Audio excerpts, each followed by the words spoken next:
Sometimes in Excel, we need to identify the duplicate values.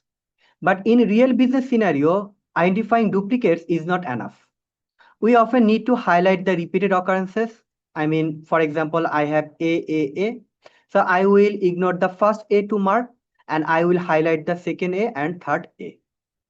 So this is the challenge 19 and I will solve the problem using Excel formulas. In my scenario, you can see I have a list of credit card numbers.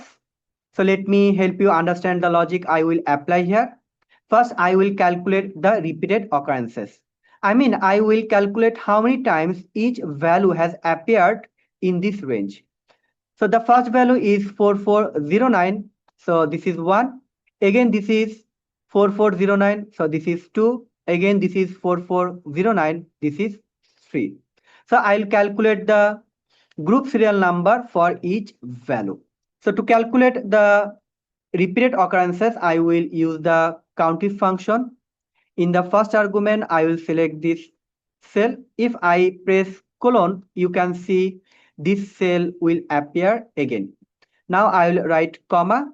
The second argument is criteria 1, so I'll select this cell again. If I close the bracket, press enter, now I have 1.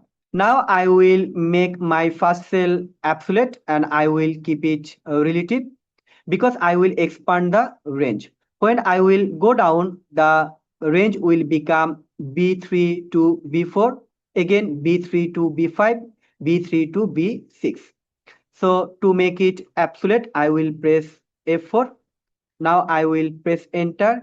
If I fill down the formula, you can see this value I have 1, for this value I have 2, and for this value I have 3. Countifs function has returned the wrong answer. You can see this is 4410, this is 1, this is fine. This is 4418, it has become 2, but this is the first occurrence, so it should be 1. Again, this is 4418, it has become 3, but it should be 2. So to calculate the correct answer, I will use the Sumproduct function.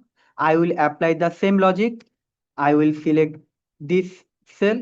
I will write colon.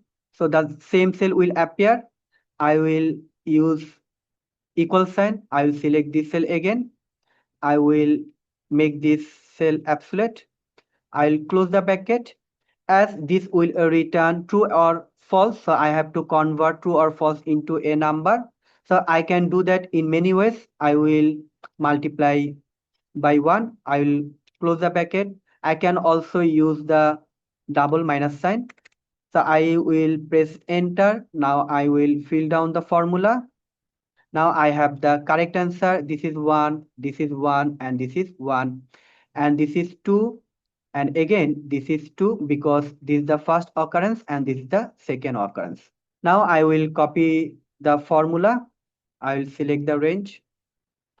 I will go to Home tab and click on Conditional Formatting. I will click on New Rule. I'll select the last one, which is use a formula to determine. I will paste the formula here. As I will mark the second, third, fourth value, so I will use greater than 1. Now I will click on Format. I'll select a color. I'll click on OK, click on OK. Now you can see I have highlighted the occurrence of second, third, fourth, and so on. So this is the second value, this is the third value, this is the second value, this is the third value. I hope you like my solution.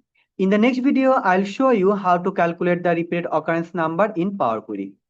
See you then, and thanks for watching this video.